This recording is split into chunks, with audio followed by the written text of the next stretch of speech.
Hey guys, it's Sophie and welcome back to my channel. Yes, I haven't been uploading much, but that's because obviously I've been busy. Today I'm going to be talking about the Labour and how it went. If you like my videos, don't forget to like and subscribe. So I'm just going to get straight into it. On the Thursday, trying to figure out the dates now. Thursday the 6th, we went to have a check-up of her growth, and when they looked on the charts and everything, she wasn't growing. She'd basically stopped growing, they said. So they said that they wanted to induce me, and I went in the next day at 7:30 to be induced. At 9 o'clock, I think it was, around about 9 o'clock, they came in and put a pessary in.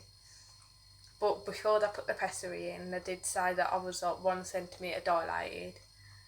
So I was already naturally in labour, but they still wanted to induce me to get her out.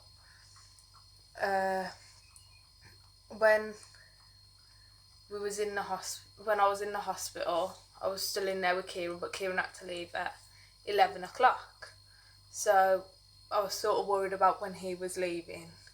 But before he started leaving, that's when I started having contractions.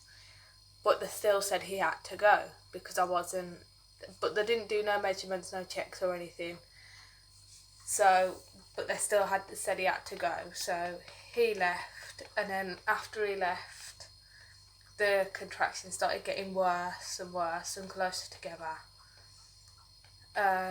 Then I called I pressed the buzzer, and a midwife came and she gave me 2 paracetamols and told me, oh, give it 20 minutes, it'll get better, and all the other stuff. So I had the paracetamols, gave it 20 minutes, still wasn't getting better, was getting much worse. Then after I had the paracetamols, I was basically just in complete agony. So I decided to get up and start walking around.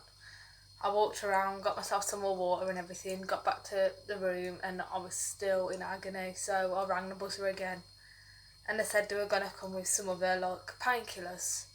And this was probably about 1 o'clock in the morning. And I think after that, I didn't see any midwife. The midwife didn't come back to give me any sort of pain relief. So it was a bit stressful, but luckily I had Kieran to be on the phone to. Kieran kept me quite calm, I'd say. And then because I was in that much agony, and obviously in the room I was sharing it with another woman, and she was obviously being induced as well, but I went out into the hallway because I didn't want to wake her up. So I went out into the hallway, and I was walking up and down the hallway in agony. I was in tears on the phone to Kieran, saying basically, no one's listening to me, I was having a little breakdown. And then eventually, I think it was at I'd probably say about 3 o'clock, bang on, one of the stewardess people, the ones that changed the beds and everything, noticed me, and she was like, oh, I'll get your midwife and I'll get her to come check you. She came and checked me, put the monitors on me. Then she noticed that Aurora's heart rate had dropped baseline heart rate had dropped to 90 instead of being 130. So after 3 hours, over 3 hours really, of them not checking on me, they found out that her heart rate was basically dropping. So then there was oh, we might have to give you a C-section. And I was there completely shitting myself because Kieran wasn't with me. I was no longer on the phone to him because I cut him off. And they said that oh, we might have to give you a C-section. Let's just see what the scan says and see how she's moving and everything. They done the scan and there was before, like, even when they were doing the scan, I was literally just having a load of injections injected into me and things put on me and stuff like that. And then they said, oh, yeah, you're going in for a C-section. And this was at 3:15 and I was being wheeled down the hallway.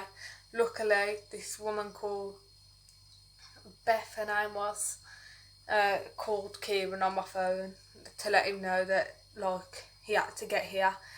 But they never told him that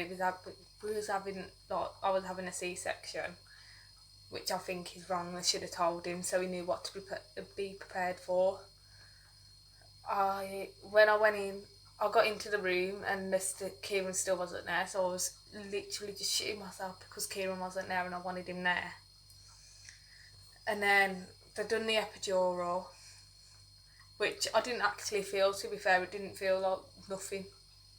Literally, all I felt was warmth go up and stop at, like, just underneath my boobs. And then I literally just lost complete feeling from, like, my boobs, underneath my boobs and, like to my toes. I couldn't feel nothing.